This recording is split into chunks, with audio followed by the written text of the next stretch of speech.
All right, everybody, welcome back to another episode of the DayDreamer's podcast. I'm your host, Esteban, and if you're new, of course, welcome. Happy to have you, happy to be a part of all this, and if you're a returning listener, you already know, I appreciate you. Thank you for listening. Thank you for tuning in. As a quick reminder, of course, we are now officially a YouTube podcast, so you can find us here on YouTube, of course, along with all the other platforms, anywhere you can usually find a podcast, Apple Podcast, Spotify, all that good stuff. Direct links in my bio on a regular basis, too, so go check me out, follow me on Instagram, and again, if you're watching here on YouTube, subscribe, like the video, share it with anybody that you know would like to even have it on just in the background. Happy to provide that for anybody that appreciates that. So happy weekend, by the way. When this comes out, it'll come out at some point on the weekend, Saturday or Sunday. Today that I'm recording, it is a Friday. It is also 85 days left until Halloween. I'm not going to shut up about that. I don't apologize for it.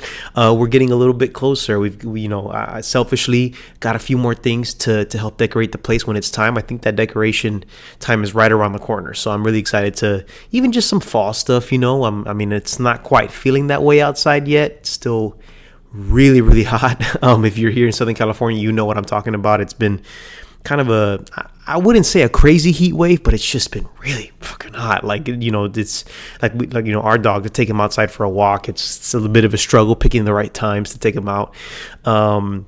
And even just being outside, I know I'm spoiled, when for my job, I sit in an office and, even being in the car compared to having to sit outside, there's some people that really have to struggle with it. So I'm not complaining, I count my lucky stars here that I stay inside for the most part. But, thank God for air conditioning and all that good stuff. But I will also say, it's one of those things. It's so funny. A lot of people get so excited when the summer's coming around, and I get it. Like, even when we're in school, right? Like, everybody looks forward to it, warming up. It means we're going to go on vacation. We're going to go to the beach and get outside a little bit more, have a good time with friends and, barbecuing. Trust me, I get it. Like, that time of year is probably very nostalgic to a lot of people. And look, myself included, I have a lot of great memories when I was younger, in the summer. But something about the heat just takes me out of it. Like, I don't love the heat at all. I can barely stand it. There's times where I've kind of built a discipline that, like, if I'm sweating, I'm sweating. Like, it is what it is. Like, I've even gone to, very, like, humid places, or when it does get very humid. Like, I've gone to Orlando for vacation a few times, and we've gone in the summer. So it's kind of like, it's one of those things where you've already accepted your fate. You can't really change it. It is what it is. You just kind of learn to live with it, right? But doesn't mean I like it any more than the next person. I really don't like the heat at all. I thrive in the cold. I am a January baby too, so I was born during the winter. Maybe that's why I love the cold so much. But nonetheless, I can't wait for it to cool down a little bit, because it'll start to kind of feel like the season is changing a little bit. I also, this is probably not a popular opinion, but I know the time change comes up around this time too, like September, October, if I'm not mistaken. I actually like the time change. I like when it gets darker earlier. I know a lot of people don't like it when it gets dark, because then it kind of feels like the day's over earlier.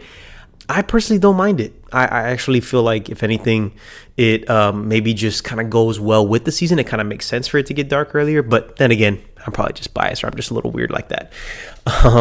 But yeah, lots of fun stuff to look forward to, and that's been going on. A couple things that I want to get to for sure. A couple new additions here. I had to bring this guy in. For those of you who have seen Ted Lasso, you know what that is. But basically, it's like one of the big icons in the show. Is he has this little, like, construction paper cutout that says "Believe" on it. It looks just like this, and we actually have one that we put up in our apartment right above our front door inside. So we like having that in. But again, if you watch the show, you know what I'm talking about. You know what meaning it has. It's a cool little, like, memorabilia that we made for ourselves, and then we found this guy. So it'll be a kind of little cool little piece, a set piece for the show. So, as all of you know, if I haven't gotten to talk about it enough already, I love the show Ted Lasso. And speaking of, season 4 just came out. At least the first episode did. So my girlfriend and I, we checked it out immediately the day it came out. So we watched it, gave us all the feels, got us really excited to see what's in store. And it's one of those releases that's going to be a week to week basis. It's not going to be like they all come out and you binge it. And look, again, maybe another unpopular opinion, I don't mind that. I actually kind of like that, and I don't know if it's a nostalgic thing. I know for me, I grew up, and I like a lot. I'm gonna be 30 next year. Like, I grew up in that time where, watching a new TV show meant that you'd watched it on a weekly basis. It wasn't always like you kind of, there was that anticipation that you had to look forward to. And you know, I don't know if a lot of people are like this, but like the feeling of anticipation, like knowing that something else is coming up, and it kind of like gets you excited. It kind of gets you through some, you know, some form of a waiting period. Like, I don't know, I kind of like it. I don't mind it. You know, and I mean, I think one thing too, where I kind of grew up with it was like, I think about the, you know, the Marvel Cinematic Universe ever since Iron Man 1. That was a really big thing, was you were constantly waiting for the next movie. And that was always kind of getting you by like that waiting period. It did make it go by kind of fast because you were always anticipating it. But also, I feel like it always gave you something to look forward to. You know, like, oh, you know what, man, it's going to be a long week, but you know what, Iron Man comes out next week, so it's all good. You know, or that Avengers movie's coming out, you know, next month, so I can wrap up the school year, and then boom, there I am in the theater to watch Avengers. Like, I feel like maybe that's why I'm so attached to it. And I kind of also just, you know, I mean, I was laughing with my girlfriend actually about it the other day because, you know, I've talked about it on the podcast before, but that, you know, I watched the MCU all, you know, again, since Iron Man 1, and even some of the Marvel movies before, but like when the big, you know, connected universe started with Iron Man 1, you know, I grew up with the movies and I watched them as they came out. You know, I was going to the theater to check them all out, and once one came out and we watched it, it was like, okay, now what's the next one going to be, and waiting for it to be released. And it was, you know, a lot of us that did that, we were used to that waiting period where we watched one, all right, it's going to be a little bit before the next one comes out, or we have a few months or maybe a year or whatever. And that was the norm. And then you have people that maybe caught on to watching all those Marvel movies later on. They didn't necessarily get that same experience. And a big thing that kind of made it interesting was like I watched my girlfriend binge all these movies. And again, I got excited because I got to rewatch all this, like rewatch all these movies in order and kind of relive some of those moments, right? But for her, it was kind of like, man, I'm eating good because I'm just watching one after another. And it's so funny because, and I'm going to get to it in a little bit, we went to go see Spider-Man Brand New Day. And she right as soon as we walked out of the theater, she was like, well, damn, now I know the feeling that like, I just watched this. Now I really have to wait like everybody else. And I'm like, you're welcome to the club. Yeah, that's how it always was. You know, I mean, that was just part of the experience, in my opinion. You know, and I even remember like when I worked at the movie theater for a couple of years, that was around the time like Black Panther came out, Avengers Infinity War came out a little bit afterward. And it was an event anytime any of those movies came out because there was this lead up that got everybody hyped and excited. So, you know, I was excited to see what Spider-Man would bring. And obviously now we have a few months, and we're kind of spoiled in a way because sometimes there was years gaps in the last few years between Marvel movies and TV shows, at least the ones that were really anticipated and that we were looking forward to. And now it's like, dude, we're like 4.5 months away until Avengers Doomsday comes out. So I'm really excited for that. It's going to bring the holidays right around the corner since it comes out in December. So I'm trying not to rush it too much. I want to enjoy the spooky season and all that stuff. But in any case, lots of good content coming out. Again, I'll be kind of like recapping some cool stuff that might come out in the Ted Lasso new season. And you know, again, I'll be kind of like talking about other things that come up. Like, for instance, I mean, look, speaking of, you know, the Marvel movies and stuff, last time, you know, the last episode that I had, which, by the way, shout out to Daniel again. That was such a great episode. If you haven't checked it out yet, go check it out. That was probably my favorite episode that I've gotten to do so far. Just because, again, first guest, it being my brother-in-law, and also somebody that I got to really talk to about, you know, all things Spider-Man, and even just kind of like fun personal stuff we got to talk about, like, you know, going back down memory lane a little bit, how we met, some of the things that we're into, and just stuff that we look forward to as well. So go check out the episode if you haven't already, and shout out to him for being a good sport and doing that with me. So we'll hopefully have him back on soon, and more guests to come. No doubt about it. I think I know who the next guest is going to be, and they're going to be back, or they're going to be coming in for the show, probably in the next few weeks. So stay tuned for that. But until then, you're stuck with me. Sorry, not sorry. But speaking of all Marvel stuff, you know, we had mentioned it on that episode that Comic-Con was going on around the time that episode came out. So there was like announcements being made, and or I should say, when we recorded that episode, announcements were being made. And since then, I didn't get to talk about it on the last episode when it came out, but there's been a couple of really cool announcements. You know, Comic-Con, for those of you who don't know, it's that big convention that, you know, all the comic book Call them nerds, call them fans, whatever you want to call it. If you want to call them nerds, hey, I'm one of them nerds. I have no shame in it. But they all get together. A lot of them, make their costumes and what they call cosplay. Everybody dresses up and goes and checks out all their favorite, upcoming projects. They get to go talk to some of the comic book writers. They get to go to certain panels for upcoming projects. Like it's a really cool experience. I would like to go someday just because I feel like that's a fun crowd and kind of a cool exclusive experience. Kind of one of those things you want to do like at least once in a lifetime, right? But anyway, always some really cool announcements. Like even if you don't go, you'll start seeing alerts pop up. Like I know for me, I follow a lot of the studios and the all the superhero accounts and stuff on Instagram just to see when like projects are coming out. And you'll start to see during the Comic-Con weekend all these announcements come out. And one of the really cool ones that popped up was Ghost Rider. Just got announced that Ryan Gosling is going to play Ghost Rider, which I guess was like a fan cast, like in something that he wanted for a long time. So they announced that was a big thing. They had a lot of the cast of Avengers Doomsday on stage as well. So some cool things that came out of that. Also the Green Lantern series. I'm actually really curious to see that show. It should be coming out in about a week or so from now, from when this episode comes out. But it looks pretty good. I feel like there's a lot of redemption for those of you who have seen or know what I'm talking about. Green Lantern with Ryan Reynolds came out many years ago. Also, fun fact is where he met his wife, Blake Lively. But that movie came out and it was like notoriously bad. Like a lot of people did not like that movie. I didn't mind it. I don't recall like hating the movie when it came out. I was also a kid. I was much younger. I'll have to double check when the movie came out, but I feel like it wasn't bad, but it also didn't like store a core memory for me that I was like, oh man, I want to go back and keep watching that movie. I feel like just at the time, all these characters were trying to be brought out in superhero movies and just some of them worked, some of them didn't. And unfortunately, that was kind of just one that universally didn't work the way that maybe they wanted it to. But in any case, this is probably like the first time we're gonna see like a live action rendition of Green Lantern. So should be a pretty good show. Also, some of these TV shows have been better than some of the movies, so it's gonna be kind of cool to see what comes of it. So yeah, cool announcements there, stuff to look forward to. But I will address the obvious, and I mean I won't get into like a full blown review. Again, you saw in the last episode with Daniel, I could go on and on all day about Spider-Man, right?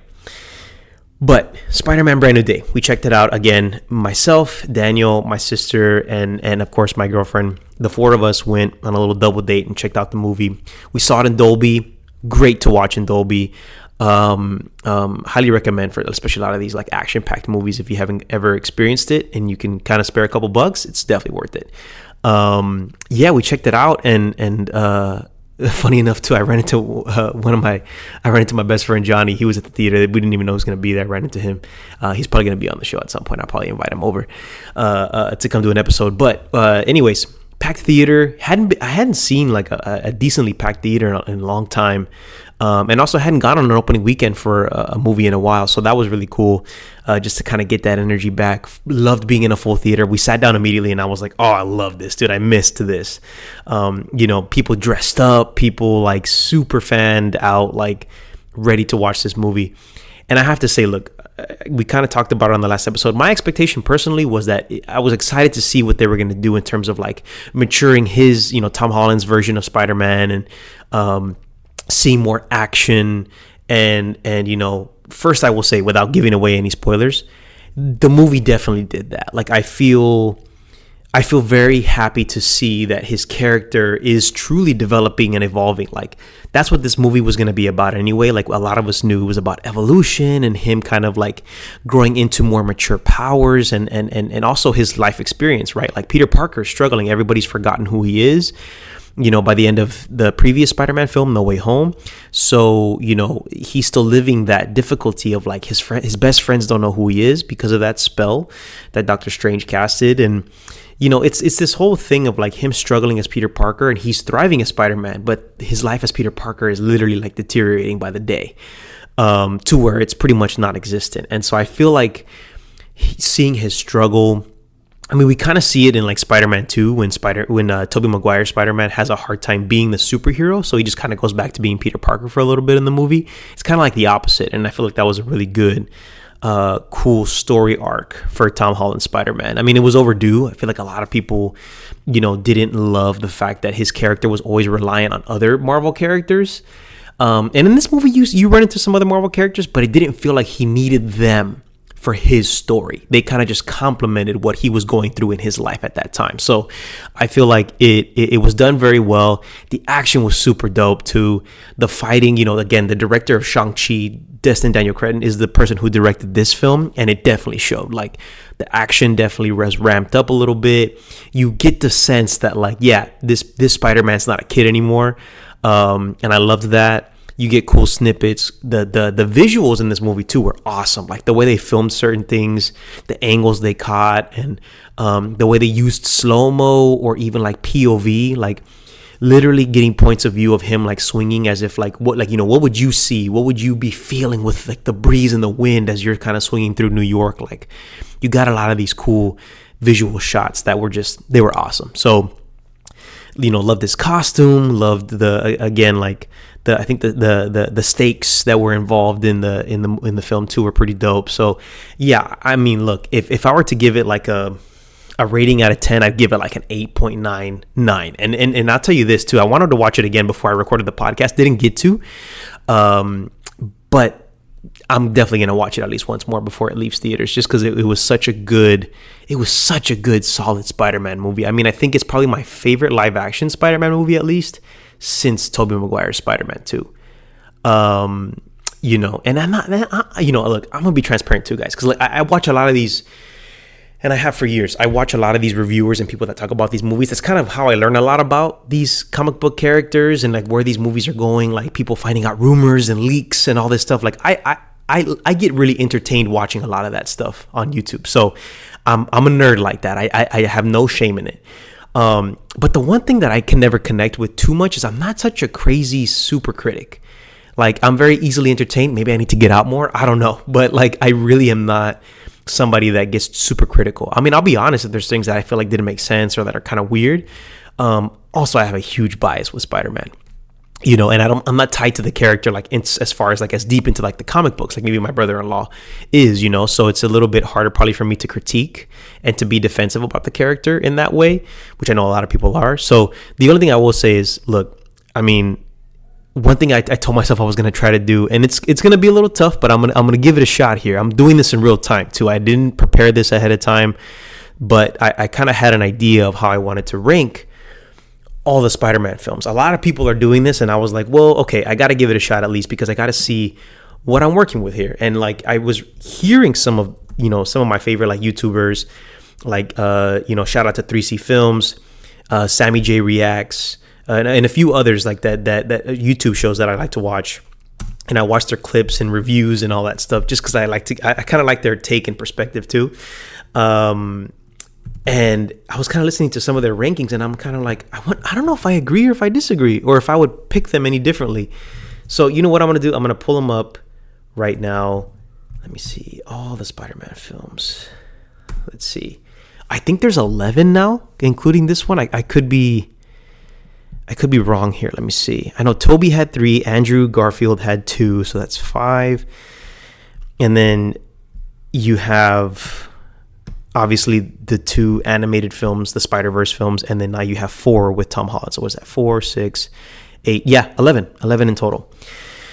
So I'm going to do my best here. I think I would probably put, if I start, let's say 11 to 1, bottom to top, do a quick ranking here.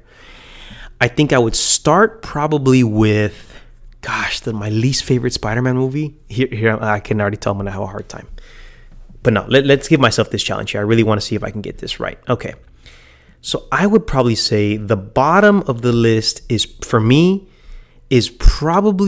Spider-Man 3 with Tobey Maguire. And again, I grew up with Tobey's movies, right? But I think number 11, I put that film just because there was a lot going on in that movie.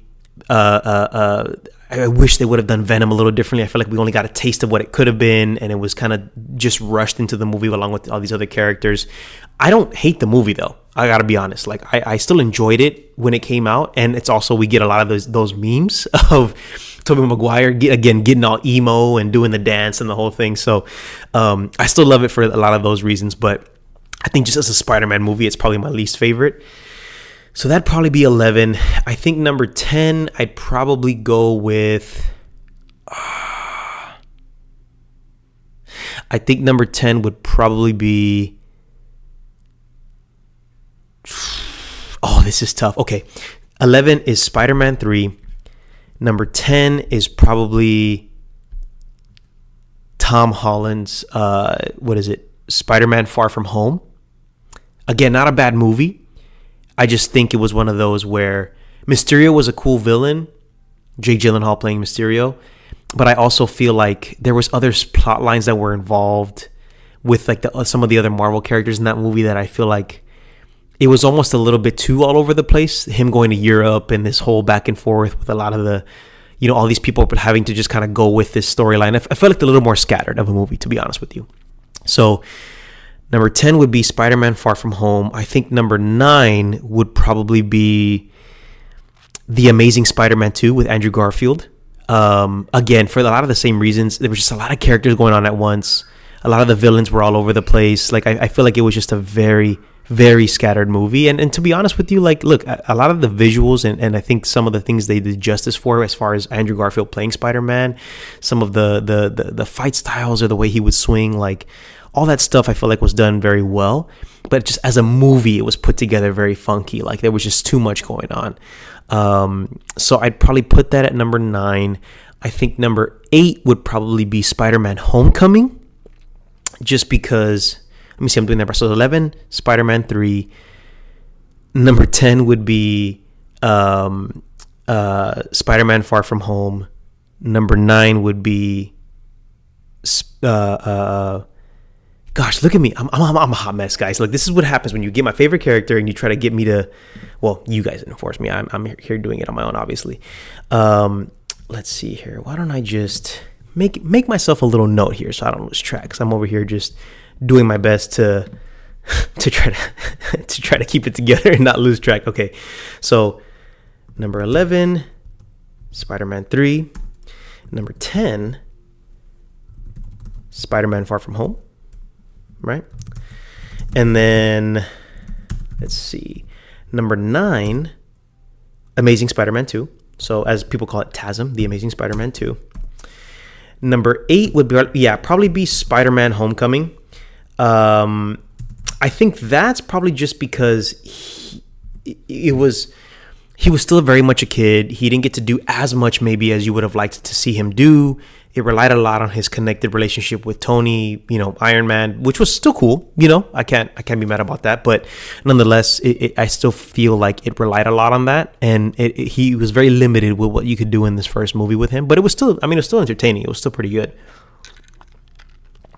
And I mean, you got to see him as a kid too, which I think is kind of what a lot of people wanted with Spider-Man as it is. So I thought it was pretty good. Let's see, at number 7. Oh man, this is where it starts to get tougher and tougher. I'd probably say, I'll go with The Amazing Spider-Man, the first one with Andrew Garfield. I feel like being the first time that they brought Spider-Man into the picture after Tobey's movies, I feel like it was, you saw it was a good casting choice. Andrew Garfield is a great Spider-Man. And to see him, bring a new take to it, be a little more kiddish, be a little more quirky and funny, bring a little more lightheartedness to it. And again, good visuals. Like the effects had only stepped up from there because, you have years that have gone by since Tobey. So that was a pretty good rendition. And again, I think he did the role really well. He did it some service, and he could have gone so much further, man, if he would have gotten a little more justice there. So anyways, that'll be my number 7. Number 6, I'd probably put, oh man, there I'd probably go with the first Tobey Spider-Man. I think that's a pretty good one. I think that it's a classic, very nostalgic.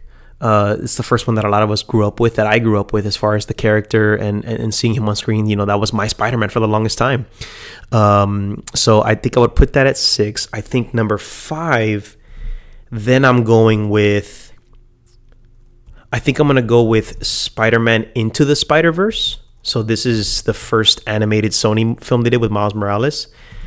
I feel like this movie was very much like a new take on the character in terms of just Spider-Man, but it also just, you had so much fun with like all these different things you could do with Spider-Man. Here's what they could look like, and the casting they picked for some of these, you know, characters, and to see how good, in my opinion, like a lot of other people I think feel the same way, how good you can make an animated Spider-Man movie, an animated comic book movie, and make it entertaining, not just for kids or not just for comic book nerds. Like, it was such an entertaining movie visually.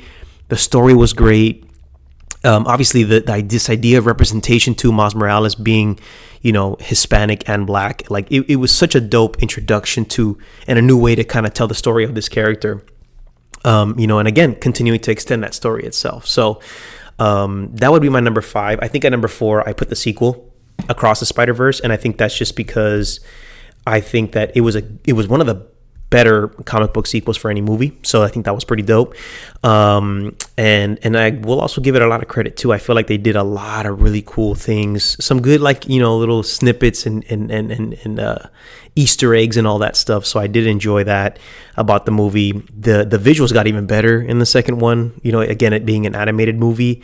And I think just the only thing that kind of makes it harder for me to put it at the very top, like a lot of people probably do, is that we're still left at a cliffhanger where I feel like you don't get the full satisfaction of where his story arc is going. But I know that's kind of part of the process, right? So nonetheless, it's still a top 5, and it's a great movie.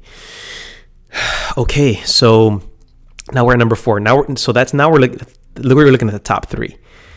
And number 3, I have to go Spider-Man No Way Home, just because it was such a great way to bring all 3 of these Spider-Man together. I think a lot of people were waiting for this. The anticipation of this movie was insane. You know, all the rumors and like, oh my gosh, are they all 3 going to be in the same movie? Toby, Andrew, and Tom, like, you know, and seeing Tom fight the villains of the other Spider-Man, I think was such a cool premise and a cool way for his character to mature, because a lot of people were giving him that criticism. Or giving Tom Holland's Spider-Man criticism is like, man, he wouldn't last a day in these other universes. And it's funny because then they brought them to him and he got to experience that. And I think it allowed him to grow a little bit as Spider-Man and as Peter Parker, learning from these other examples and getting to interact with them on screen. It was just awesome. So, yeah, I do love that. And then, I can't believe I put myself in this position, but I do think this is genuinely how I feel.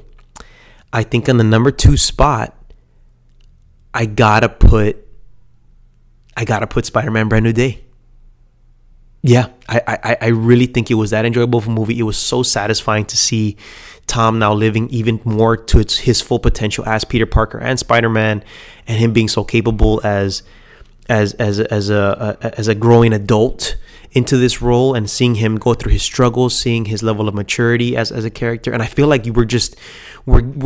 he's being pushed in such the right direction to be a mentor and to, you know, not rely on other characters. And also I feel like it's just such a good comic book movie, period. I feel like this movie and the characters they chose to incorporate in the movie, like all this stuff went so well that and I feel like every time I rewatch it, I'm probably going to love it, something more about it, or I'm probably going to be even more attached to the movie. You know, this is one of those, like, I want to have it on DVD and I want to be able to like relive a lot of these moments, not just for nostalgia, but just because it's such a very put together movie. It was put together so well. And then number 1, call it a bias, call it what you want. My favorite Spider-Man movie of all time is Spider-Man 2. Tobey Maguire's Spider-Man 2. The Doc Ock being probably my favorite villain. One of my favorite villains, I should say. I shouldn't say my favorite, but one of my favorites. Because Green Goblin's up there. I can't argue with that. But just their interaction, their fighting, you know, the action scenes in that movie, especially for that time. And also I feel like the not only did the action step up, but I feel like you really saw Toby step into like being Peter Parker and being Spider-Man, seeing the struggle. I felt like it had a good amount of humor, but also a good amount of emotion. One of my favorite scenes in a Spider-Man movie is his interaction with Aunt May, and Aunt May talking to him and telling him about, you know, that there's a hero in all of us, and that kind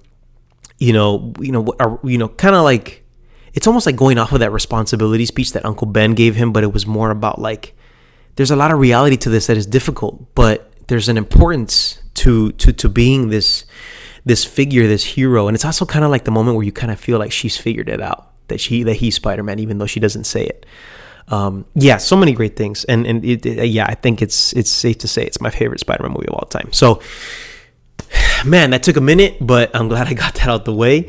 I was really eager to try to do that because I wanted to do it in real time so that you guys could all see that I wasn't BSing you or trying to, put together a list that people would like. This is genuinely probably my list, and I probably have to maybe circle back to it in a few days. We'll see if it sticks true. Now, the other thing that I want to, talk about, and this will tie into the theme for today. I know I'm halfway into the damn episode, but it was kind of funny, all the little puns that came in with Spider-Man Brand New Day. Like, oh, it's a brand new day. It's a brand new day for him. It's a brand new day for his character. But one of the themes that I really, liked that I kind of had on my mind for a little while. And, it was after watching this movie, I was very, it was a big reminder. Like, there was quite a few different things that I was seeing even online as a response to the movie, about the theme of, Peter Parker has to do the mature thing, the right thing, even if it hurts him, and people were even like relating it to like, what it's like to be even like a man sometimes. Like, you go through a lot of these struggles, maybe emotionally, or it's hard for you to be vulnerable because, men in society aren't necessarily taught to be that way, at least not all the time, excuse me. So you kind of have this theme of like, life might beat you up, but you're still going to try to do the right thing. You're going to try to be kind or loving to the people around you, to take care of the people around you, or to show up for them. And it made me think of this, like, and I say this a lot, but I've heard a lot of people growing up saying this too, is like when people say like, but at the end of the day, and it's kind of like that punctuation on like who you choose to be, despite your circumstances, your environment, what life has thrown at you. And it kind of made me think of this concept, which is like, despite of what life might throw at you, it's ultimately your responsibility, all of our responsibility, that, we all got to decide a few different things with, in terms of what to do when life throws something at us, regardless of what life will throw at us. It's kind of one of those, like, the first thing is, what do we catch and hold on to? Life throws something at us, think of like someone throwing a ball at you, like, or throwing a bunch of different items at you. Like, what are the things that you choose to catch and hold on to?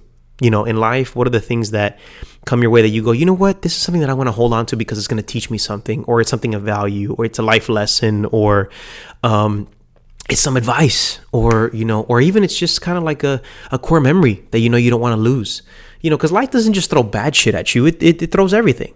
And sometimes, those things are subjective. For some people, it's maybe bad. Maybe for other people, it's a very valuable thing that they've always been asking for, or they've always at least wanted to get a glimpse of, right? So, part of my sip here.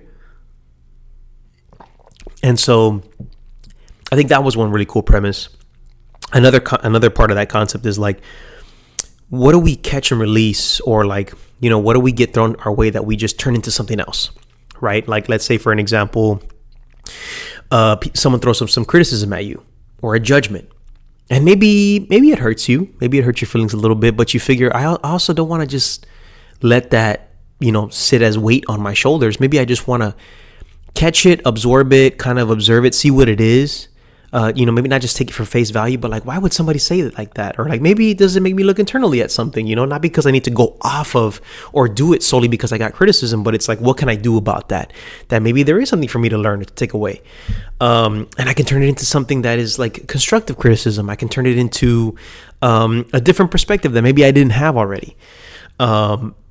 So you can choose to do something with it that isn't just you holding on to it in it, and then now you have to carry that as this like burden, or something that's really hurting you, as a judgment.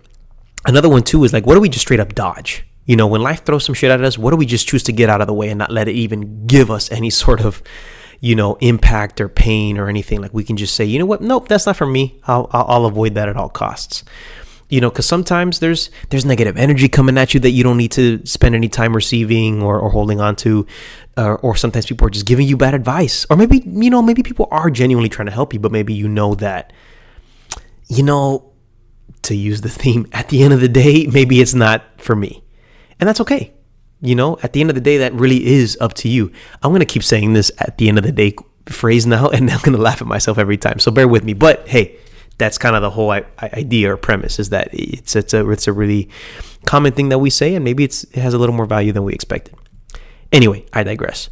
Also, the final thing is, what are we allowed to hit us? And what I mean by that is, like, when life throws certain circumstances at you, what do you let kind of sit with you for a minute? Because maybe there is something there that you haven't heard before.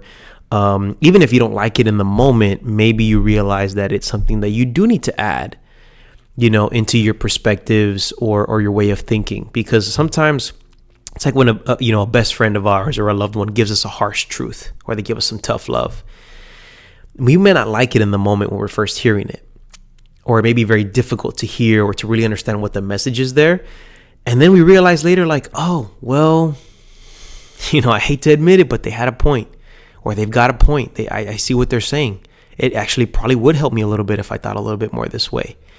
And again, it's not always easy to admit, because now you're accepting the fact that maybe you're not doing the best job, or maybe you've, had a little bit of a slip up and you could do better. But, it still gives you a chance to maybe to correct some mistakes, or just to get better for the next time around that you run into a situation. Like, shit happens where you're not going to always get it right. And sometimes it's that tough love or that really, harsh truth that's going to kind of snap you out of maybe a bad habit or something that you're so used to doing for so long, and you didn't realize that, maybe there was a better way to do that, right? So I think that it's a good way to look at all these different things, all the different things that maybe life could throw at you, and you kind of pick and choose how you want to take in some of these things, how you want to hold on to them, what you want to make them, what you want to make of them, and how they'll ultimately, maybe transform you, help you evolve, help you grow into somebody that's maybe a little more understanding, empathetic, a little more disciplined, a little bit more focused, whatever the case is in your life. And it's almost like whenever we say at the end of the day, it's like we're thinking to ourselves, this is what we're going to do on a go forward basis. This is how I want to, this is what ultimately what I want my foundations to be. This is what I want my starting point to be. And when I do jump into, a new opportunity or a new chance at doing something, even if I've fucked it up so many times, like, who cares? At this point, what's done is done. It's like, when it's all said and done, I guess that's the other way of saying at the end of the day. But when it's all said and done, what we do on a go forward basis, what we choose to do tomorrow, or in the very next moment that we get, an opportunity to do something about our situation, that helps us determine who we're gonna be. If you're somebody, and I mean, I feel like I'm constantly doing this all the time. Is like if you feel like you're in a place where, like, yeah, I'm aiming to be somebody better. I'm aiming to improve this thing about myself, or to get better at this thing, or to not be so hung up on things, to not, carry around this bad habit or this tendency, to be more aware of myself. You insert whatever that situation is for you. Even though it varies for everybody, and it could be very different for every single one of us, the common denominator is you having that goal, and you kind of seeing out into the, ahead of you and on that path, that there's a destination there you're trying to get to in terms of your own personal development. I mean, shit, like, you having the goal itself is a really big deal, but then it's like you're constantly working towards it, and you're always giving yourself something, not just to work towards, but something to look forward to. Because that better version of yourself, the more evolved version of yourself, is ultimately something that you're going to be happy about. That's why you're aiming for it in the first place, is because you kind of want to be happy with something that you've done, or that you've improved. And again, that's a very human part of our experiences. Is we're destined to continue to evolve in all manner of ways. And I think that's a really cool thing to think about. When we talk about, like, sometimes life gives us a situation where we don't know how to explain it. Sometimes we ask, why is this happening to me? Why right now? How long is this going to go on for? Like, can I catch a break, please? I'm trying to catch a breath. Like, I feel like I'm not catching a break whatsoever. But it's there's what am I thinking of? It's like a cooking pot, like something's getting stirred up and you just don't know what it is yet, but it's like, you got to accept that those ingredients are in that pot. You have to take them for what they are, and it's weird to think that you're not the chef in the kitchen, so to speak, but something's being cooked up and you got to let it stir. You got to let it simmer. You got to let it sit, because, I think we all know, especially when you're hungry, you're seeing somebody cook and you're like, man, can this be done already? Like, I'm hungry right now. I'm not worried about being hungry in 10 minutes. I'm hungry right now. And this recipe has how much longer in the oven? Like, and I feel like that's how we go about life a lot of the time. But the really important part is you're patient when people are cooking sometimes, and you're like, man, but when that finally comes out, it's worth it. Because you waited the exact time that needed to happen. The things that needed to happen in that pot, or whatever cooking dish we're looking at here, it needed that amount of time to get to the point where that dish was ready. If you skip a step, if you take it out too early, it's not going to be ready. And I mean, I'll be honest, guys. I didn't have that written down. I actually kind of was putting that together in my head as I went. So if you couldn't tell, I was, but it definitely resonates, and it's definitely true. And I think even now, I think about all the people that I've met along the way that in my head, or at that time when I met them, like, man, they really have their life together, or they've reached success. They've succeeded. They've accomplished so much in their life. Those accomplishments weren't handed out. They weren't served on a silver platter. Like they were very much earned. And not just earned through hard work, they were earned through experience and acceptance. And I feel like those concepts are so crucial for us to constantly get to that next chapter in our life. Because, how else are we really gonna really truly get to a place where we're happy with what, that next chapter? And sometimes, look, there's some growing pains as we transition into a next phase of our life. Like, I think that's kind of inevitable too. And it's like, you got to take the good with the bad. What did Denzel say I know it's not his quote, but I think Denzel Washington said that in one of the Equalizer movies. He says, when you pray for rain, you got to deal with the mud too. And I mean, I think we all know that, you hope for something to happen, and sometimes it does happen, but it comes with its own set of challenges. I think, let's say you're asking for a new job and you get that new job. Well, guess what? That new job it means a new boss. It means a new place to drive to. It means a new office environment, new coworkers, new clients, whatever, new responsibilities. There's not one person in this life, in this world, that goes into a new situation like that and says, oh, you know what, man? Everything was perfect. I didn't have to worry about a single thing. Yeah, right. There was something you didn't like about that experience. There's something that maybe an experience you're in right now that you prayed for or that you were hoping for. It worked out. You got to where you were hoping for. Guess what? Some didn't work out. Some happened that wasn't necessarily something you had on your bingo card that you were hoping for. And yet you got to kind of learn to accept it as part of the experience, part of that evolution that you jumped into. So it's, I could go on and on about that, but it's really it's an interesting concept, because you kind of have to, there's a certain level of humility where you kind of put your pride aside a little bit, because you got to accept some of those things. But it doesn't mean that it takes away from the success or the accomplishment. It's still there. You're still living it. At the end of the day, though, you can still continue to live in that success or achievement because you make the most of it.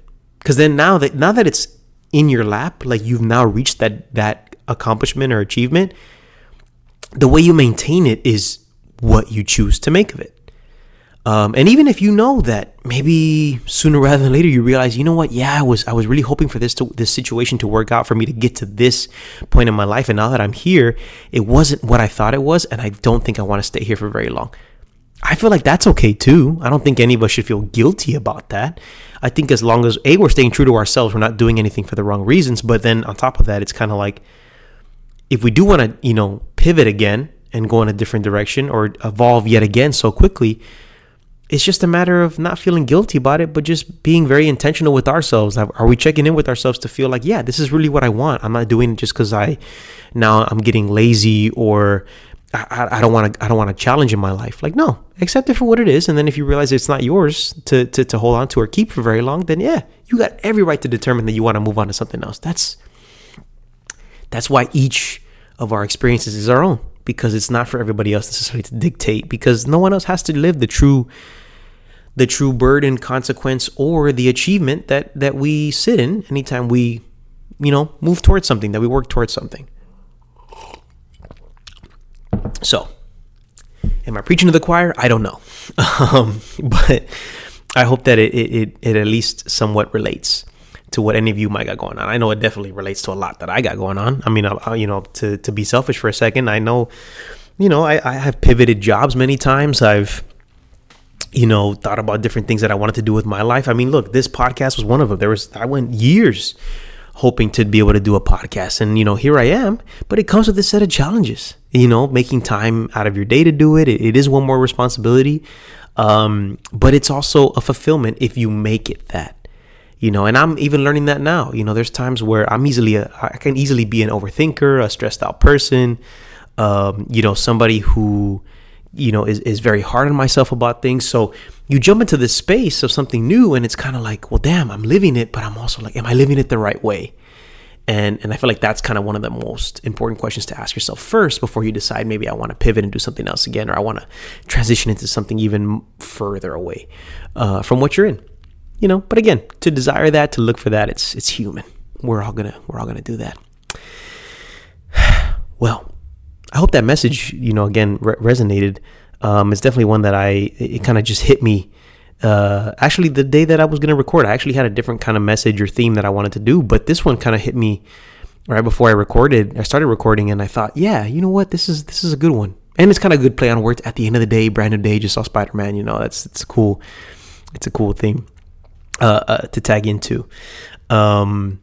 Now, the last thing I did want to do before I go here on this episode is, in spirit of having watched, a new Marvel movie, and now moving into some other films that I'm looking forward to. Like, I know I'm looking forward to, there's a film called, I always mess up the title,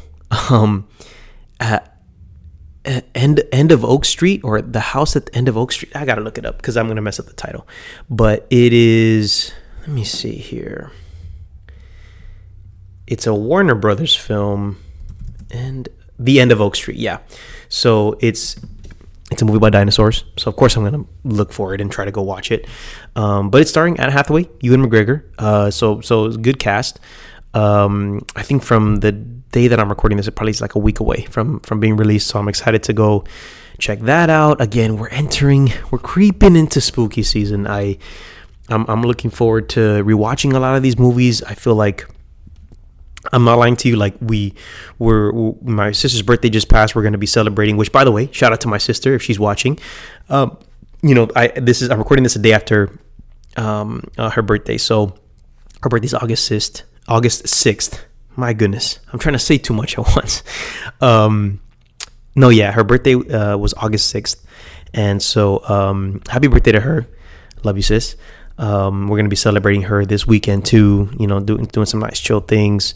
But I feel like once my sister's birthday passes, because my dad's birthday is in September, but I feel like as soon as her birthday passes, and then we kind of start to see everybody go back to school, I'm like, yep, Halloween, it's around the corner. Absolutely. I'm ready for it. And don't be surprised if you start seeing me post pictures of like all kinds of Halloween. Like, the other thing I can't wait to see finally open up, which I know a couple of them, if I don't know exactly where, a couple of Spirit Halloween stores have already opened up. If you don't know about Spirit Halloween, it's literally a Halloween store. It's those pop-ups that come up literally only a couple months out of the year. I've heard people talk about this. I still don't know how they stay like in business. I don't know how that works. But I'm not going to question it. If they found a way to make it work, keep making it work. I don't care. As long as it's there, I'm going to show up. Because half of it, it's kind of like, when you do things during the holidays that it isn't necessarily like the biggest experience in the world, but it just kind of reminds you of that time of year. For me, just going to the damn stores, even if I don't walk out with anything, like just going to the stores, checking out all the memorabilia, all the different costumes and things you can decorate with inside and outside. Like, I have bought some really cool I'll definitely on my Instagram be posting some pictures once all the decorations go up in our place. But like I have found some really cool decorations. I found a couple really cool doormats, a couple of cool blankets, stuff to put on the wall, some cool lights, inflatables, like all kinds of stuff. I can't wait to see, what they have this year. The only tier that I haven't gotten to yet is when people buy Spirit Halloween sells some of these pieces for like hundreds of dollars. It's like, and you can find them online. If you look up clips of people online, like going to these stores, they have like even some of those censored, like jump scare, like animatronics where like, you step in front of the sensor and then they just know to like jump out at you. Dude, those things have gotten fucking aggressive lately. Like I've seen a couple of clips online too, but I even went myself, my girlfriend and I went last year, and I remember a couple of times where, all these little kids are built different now. And these little kids, man, they think they're tough, and then something scares them out of the blue when they're not expecting it, and they realize that they're still a kid. And man, like there's a couple times we saw, because we try to hit up as many Spirit Halloweens as we can that are in the area in SoCal. And yeah, a couple of these kids ended up on the damn floor because they didn't know what the hell was coming for them. And I'm just like, maybe if I was a millionaire, I'd be spending stupid money on this stuff. I can imagine maybe that's the reason I haven't been blessed with millions of dollars, because I'd probably spend it on stupid shit. But like, man, the way that I would probably buy so much of that stuff, because it's just so much fun, man. Like we also went to Costco the other day, and seeing that big ass, like, it's probably like, from what I understand, it's a pretty good price for how big it is. It's that big ass like skeleton that sticks out of like the ground that you literally put like in your front yard. We don't really have a front yard here. It's for our apartment, but like you stick it out of the grass. I'm like, man, if I had money and I had a big ass front yard, you better believe I would buy that thing. And as a matter of fact, I've seen people who leave, like, they have big skeletons in their front yards. They leave them out all year round, and they just decorate the skeletons to whatever they want them to be. That would be me, without a doubt. Because I feel like maybe it's my affinity for movies too, that I'm kind of feel like I'm building a set, in my yard. Maybe that's why. I don't know. Because I know that's definitely why I like stuff like Horror Nights, is because it's literally like especially because Horror Nights is at Universal Studios. It's on a studio lot where they film these movies all the time, and they're using those same effects, that same makeup, the same set pieces that they use when they're filming movies, and they create that experience just for you to walk through. Like, to me, it doesn't get any closer to it than that, without actually, fearing for your life. So, I have to say it's a really cool, premise in my head. Maybe that's why I like it so much. So I'm looking forward to that. Yeah, mess around and let me make some money one day. Oh my gosh, I will make. If I got millions of dollars, I'm going to be spending stupid money on that stuff.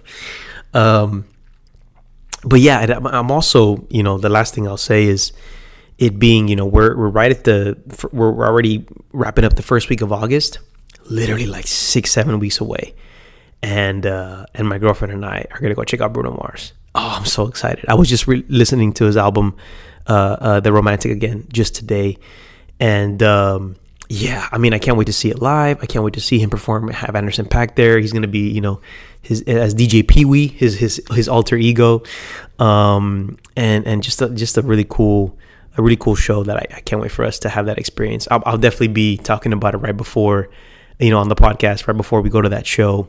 I'm sure we're going to stay a day out there in LA. We're going to SoFi Stadium, so that'll be a really cool place to go check it out. Because for a lot of you who haven't been to SoFi Stadium, like whether for a game or a concert, like it's a really cool. I haven't been there for a concert personally, but I've been there for a football game. And what they have is this like 360 like jumbotron, but it's like level with like the two highest like nosebleed levels. So for anybody that can't see super clearly on the field, or like down below at the bottom where the stages usually are, you get a good view, at least on the monitor, right in front of you. So you can kind of compare and contrast. You want to look down for a minute, then you can look up at the screen when you can't see clearly enough, depending on what's going on down there. It's a really good venue for that reason. And it's also like a new state-of-the-art stadium. I mean, it's only like probably 3 years old, I think. So it's a really cool venue for a lot of that. and I mean, just a good vibe overall. I mean, it's a really big stadium too. So I'm very excited to go check that out at that stadium. The only thing comparable to that is I saw The Weeknd with my sister. Funny enough, speaking of her and her birthday, we went around this time of year, probably about 3-4 years ago, to see The Weeknd.